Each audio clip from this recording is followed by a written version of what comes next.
All India Radio presents Morning News.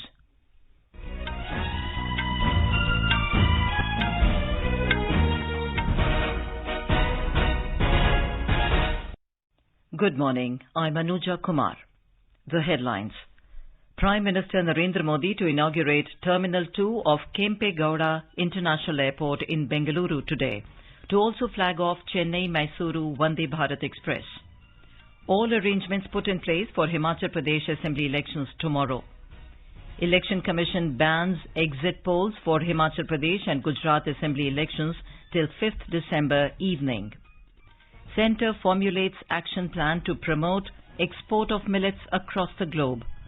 Vice President Jagdeep Dhankar to embark on a 3-day visit to Cambodia today to attend ASEAN-India Commemorative Summit and East Asia Summit.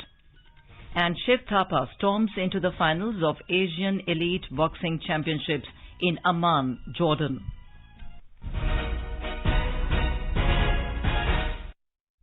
And now the news in detail. Prime Minister Narendra Modi will be on a visit to Karnataka, Tamil Nadu, Andhra Pradesh and Telangana from today. He will pay floral tributes at the statues of Saint Poet Sri Kanakadasa and Maharshi Valmiki at Vidhan Sauda in Bengaluru this morning. Mr. Modi will flag off Vande Bharat Express and Bharat Gaurav Kashi Darshan train at KSR railway station in Bengaluru. The Prime Minister will also inaugurate Terminal 2 of Kempe Gowda International Airport and unveil the 108-feet bronze statue of Nad Prabhu Kempe Gowda. This will be followed by a public function in Bengaluru. In the afternoon, Mr. Modi will attend the 36th convocation ceremony of Gandhi Gram Rural Institute at Dindigul in Tamil Nadu. Tomorrow, Mr. Modi will inaugurate and lay the foundation stone of multiple projects at Visakhapatnam in Andhra Pradesh. He will visit the RFCL plant in Ramagundam, Telangana. The Prime Minister will also inaugurate and lay the foundation stone of multiple projects in Ramagundam. All arrangements have been put in place for Assembly elections in Himachal Pradesh tomorrow. A total of 412 candidates, including 24 women, are in the fray for 68 seats in the state. Polling will start at 8 a.m. and end at 5 in the evening. Talking to AIR News, Chief Electoral Officer Manish Garg said 157 all-women polling stations have been set in the state. 157 all women polling stations बनाए गए हैं, जिसमें कि मतकर्मी भी और सुरक्षा कर्मी हैं, वो सभी महिलाएं होंगी और 37 पोलिंग स्टेशंस हैं जो कि पीडब्ल्यूडी कर्मी उसको मैन करेंगे और 136 जो हैं हमारे मॉडल पोलिंग स्टेशंस बनाए गए हैं। सभी पोलिंग स्टेशंस में जो श्योर्ड मिनिमम फैसिलिटीज हैं जैसे टॉयलेट्स, ड्रिंकिंग वाटर, रैम्प की फैसिलिटीज, इलेक्ट्रिसिटी, सो ये सब हम लोगों ने प्रोवाइड की है। स्पेशली जो वुमेन वोटर्स और पीडब्ल्यूडी या ओल्ड एज वोटर्स हैं उनके लिए सेपरेट क्यूज का प्रावधान भी किया जाएगा जिससे कि उनको कोई असुविधा ना हो। Our correspondent reports that residents of the world's highest polling station, Tashigang, situated at an altitude of 15,256 feet, will vote for the first time in the assembly election tomorrow. Tashigang, the world's highest polling station, was set up in 2019 and voters have exercised their franchise once in the Lok Sabha and second in the Lok Sabha by-elections. But this time voters will vote in the assembly elections for the first time. Earlier this year in the Mandi Lok Sabha by-election, this polling station had witnessed 100% voting. Tashigang village has 52 registered voters, including 30 men and 22 women. This remote village is located in Lahaul Spiti district, which falls under the Mandi parliamentary seat. Earlier, Hikkim had the status of being the highest polling station. Sanjeev Sundaryal, AIR News, Shimla. The BJP and Congress are contesting at all the 68 seats, while Aam Aadmi Party has fielded its candidates in 67 constituencies. Among other parties, CPIM is contesting on 11 seats, BSP on 53 seats, CPI on 1 and others on 45. The number of independent candidates is 99. The state government has declared a public holiday tomorrow for people to exercise their right to franchise. It will also be a paid holiday for daily waged employees. The Election Commission has prohibited conduct of any exit poll and publishing of the result of exit poll from tomorrow till the 5th of December in connection with Himachal Pradesh and Gujarat Assembly elections. The Commission notified the period between 8 a.m. tomorrow to 5:30 p.m. on the 5th of December, during which conducting any exit poll and publishing the results shall be prohibited. The counting of votes for Himachal Pradesh and Gujarat Assembly elections is scheduled to be taken up on the 8th of December. In Gujarat, filing of nominations for the first phase of Assembly elections has gained momentum, with only 4 days left for filing of nominations. Our correspondent reports that a total of 41 nominations were filed yesterday alone, which include the candidates from mainstream parties. A total of 53 nominations have been filed so far for the first phase. Meanwhile, in a midnight development, Congress released the second list of 46 candidates for the first phase of Assembly polls. The Centre has formulated an action plan to promote exports of millets across the globe. The government has planned to facilitate participation of exporters, farmers and traders in 16 international trade expos and buyer-seller meets for exports and promotion of Indian millets. According to the action plan, Indian mission abroad would be roped in for branding and publicity of Indian millets. This includes identification of potential buyers such as departmental stores, supermarkets and hypermarkets for organizing business-to-business meetings and direct tie-ups. The UN has declared 2023 as the International Year of Millets. India is one of the leading producers of millets in the world, with an estimated share of around 41%. This is All India Radio giving you the news.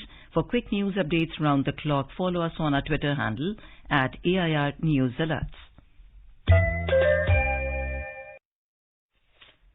Vice President Jagdeep Dhankar will embark on a 3-day visit to Cambodia today to attend the ASEAN-India Commemorative Summit and the 17th East Asia Summit. Cambodia is hosting these summits as the current chair of ASEAN. External Affairs Minister Dr. S. Jaishankar will also accompany the Vice President.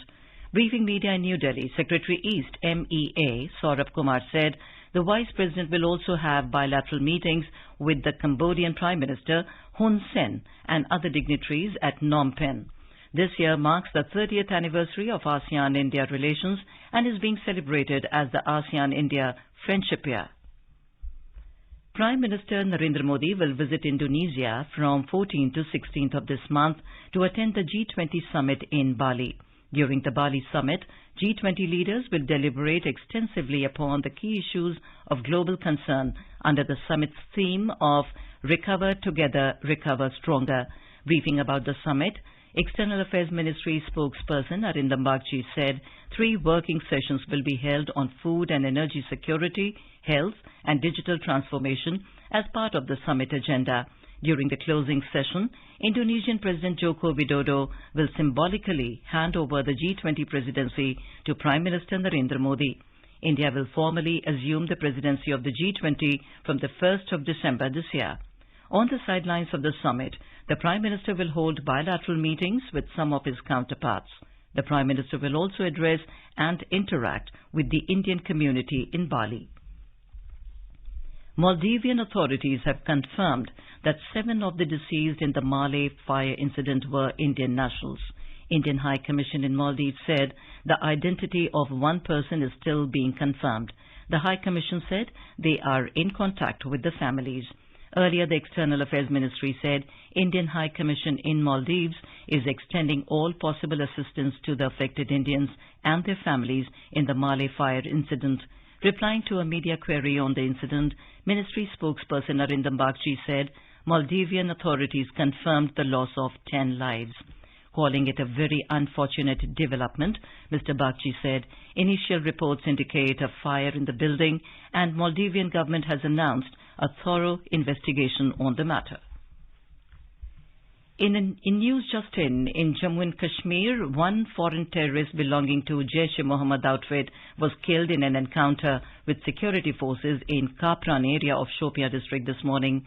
Police said the slain terrorist has been identified as Kamran Bhai, who was active in Kulgam Shopia area.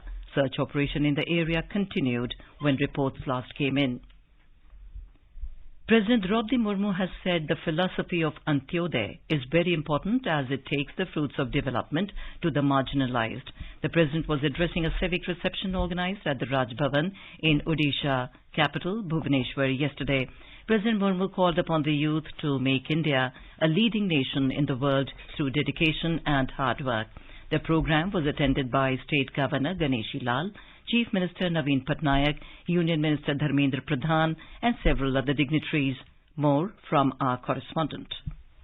Stating that the holistic development of the country lies in the development of all the states, the President wished that the campaign to make prosperous India all the more prosperous begin from Odisha. Recalling the glorious past of Odisha, he said that the state has contributed immensely to India's treasure trove of art, craft and architecture. Earlier in the days, he visited the Sri Jagannath temple in Puri and offered tributes at multiple statues of great sons of Odisha, both in Puri and Bhubaneswar. He is scheduled to visit a couple of high schools in the capital today, and after a couple of other engagements, he will return to New Delhi. It is Chandradas, AIR News, Bhubaneswar.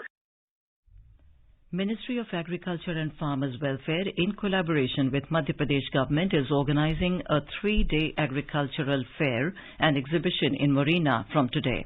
The objective of the Kisan Mela is to make farmers aware of farmer-friendly policies of the government and to give information about new technology for doubling their income.